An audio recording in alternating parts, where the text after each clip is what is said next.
नमस्कार जी। एक अकेली रात में एक लड़की को दाढ़ी वाले सरदार कैसे उसकी संभाल करते हैं, आइए एक भाई जी ने मेरे पास एक मैसेज सेंड किया है। इस साखी को मैं आपके साथ रखना ज़रूर चाहूँगा, तो इसे आप पूरा ज़रूर सुनिएगा जी। ये साखी में लिखा हुआ है, यह एक सिर्फ एक साखी ही नहीं बल्कि वास्तविकता का वह स्वरूप है जिससे मुझे एक बीबी ने अब से कई साल पहले खुद रूबरू कराया है। इसमें आगे लिखा गया है कि यह बात 30 मार्च 2014 की है, जब मैं ब्यास से वापस आ रहा था कि मुझे उस ट्रेन में एक आंटी मिले जिन्होंने मुझे अपने सतगुरु के बारे में बताया और समझाया कि बाबा जी किस प्रकार से हर समय हमारी संभाल करते हैं। इसमें आगे लिखा गया है कि उन्होंने मुझे बताया कि सहारनपुर के पास एक गांव, वैसे तो मुझे अभी उस गांव का नाम याद नहीं आ रहा, लेकिन एक सत्संगी परिवार रहता है जो बाबा जी को बहुत मानते हैं। उस परिवार में एक लड़की, जैसे कि मुझे बताया, वो भी अपने प्यारे बाबा जी को बहुत प्यार करती थी। वो शाम को अपने ट्यूशन जाती थी, लेकिन एक शाम को टीचर ने उसे देर रात तक रुकने को कहा। उसने भी उस पर कोई रिएक्शन नहीं दिया क्योंकि बात पढ़ाई की थी। पढ़ाई के साथ काफ़ी टाइम हो गया और रात भी काफ़ी हो गई थी।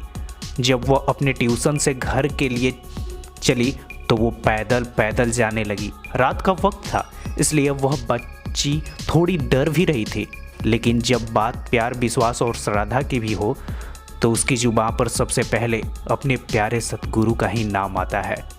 और तब भी यही हुआ, वह अपने प्यारे बाबा जी का नाम लेकर कदम दर कदम आगे बढ़ाने लगी और अपने घर की तरफ जल्दी से जाने लगी।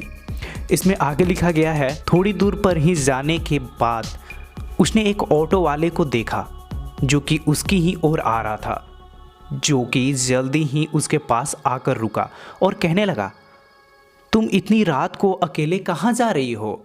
चलो मैं तुम्हें छोड़ देता हूँ जहाँ भी तुम्हें जाना है।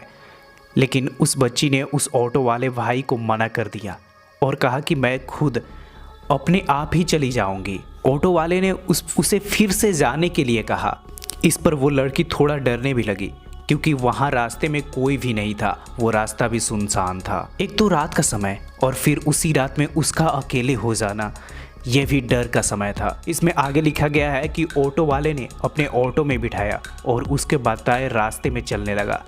कुछ समय के बाद जब उस बच्ची का स्टॉप आया तो उसने उस ऑटो वाले भाई को रुकने को कहा कि यह आप यहीं रोक दो, मेरा घर आ गया है।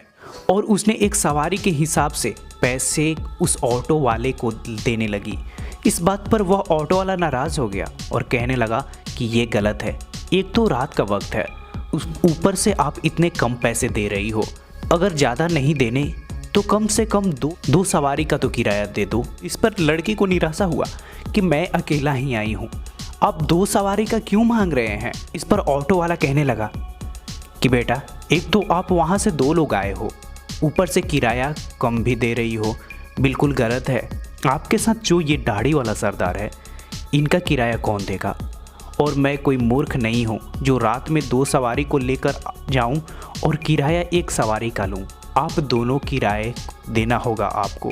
इसमें आगे लिखा गया है कि बस इतना सुनते ही देर थी कि दाढ़ी वाले सरदार का किराया कौन देगा। उसकी आंखों से सैलाब आने शुरू हो गए और उस लड़की ने बिना कुछ बोले एकदम से पैसे निकालकर उस ऑटो वाले को दे दिए। उसका रोना ऑटो वाले की समझ से परे था, लेकिन उस बेचारे को तो यह भी पता न था कि आज वो ऑटो में किसे बैठा कर लाया था। लेकिन भले ही वो ऑटो वाला इस बात से बेखबर था, लेकिन वह बच्ची पूरी तरह से जान चुकी थी कि इतनी देर में ये सब उसके साथ क्या क्या हुआ। इसमें आगे लिखा गया है कि उसने मन ही मन अपने पिता समान प्यारे सतगुरु बाबा जी को बहुत बहुत थैंक्स कहा, क्योंकि सच में वो समझ चुकी थी उस ऑटो में उसके साथ और कोई नहीं, बाबा जी खुद उसके साथ उसकी रक्षा करने के लिए वहाँ आए थे, जो सिर्फ उस ऑटो वाले को ही दिख रहे थे। उन्हीं की ही दया थी, तभी उस रात को वह ऑटो उन तक आया। ना सिर्फ ऑटो ही आया बल्कि वो खुद भी उसमें बैठकर अपने घर तक सही सलामत आ गई थी। तो मुझे उम्मीद होगा कि आपको ये साखी ज़रूर पसंद आई होगी। मुझे उम्मीद होगा कि आपको ये साखी जो भाई जी ने मुझे भेजा है आपको ज़रूर पसंद आई होगी। को आप ज़्यादा से ज़्यादा शेयर ज़रूर कीजिएगा और आपने अभी तक चैनल को सब्सक्राइब नहीं किए हैं तो नीचे का लाल बटन दबाकर सब्सक्राइब कर सकते हैं। और आप भी हमें मैसेज या साखी सेंड करना चाहते हैं तो नीचे डिस्क्रिप्शन में इंस्टाग्राम का लिंक है, वहाँ आप फॉलो करके हमें साखी ज़रूर सेंड कर सकते हैं।